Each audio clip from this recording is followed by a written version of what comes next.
Dinagsa agad ng mga malalapit na kaibigan at kapamilya ang unang gabi ng burol ng veteranong aktres na si Jacqueline Vuce.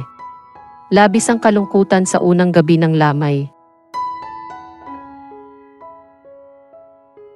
Kabilang na sa dumalo ay ilan sa mga matatalik na kaibigan ng aktres tulad ni Christopher De Leon, Tirso Cruz, Alden Richards, Lorna Tolentino, Claudine Barreto at ang ama ng apo nito na si Jake Ejercito.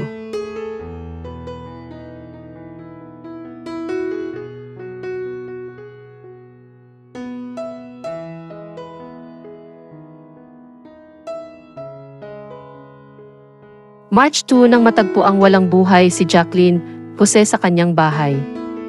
Ayon sa official statement ng kanyang anak na si Andy ay inatak umano ito sa puso na naging sanhi ng pagkawakas sa buhay nito.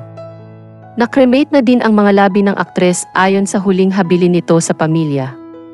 Hindi naman napigilin ni Claudine Barreto ang maiyak nang makita niya ang urn ng aktres. Narito ang ilan sa pangyayari sa unang gabi ng burol ni Jacqueline Vuce.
Nasa middle ba?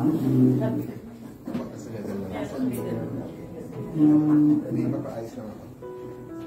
Bawas na rin. Bawas na rin.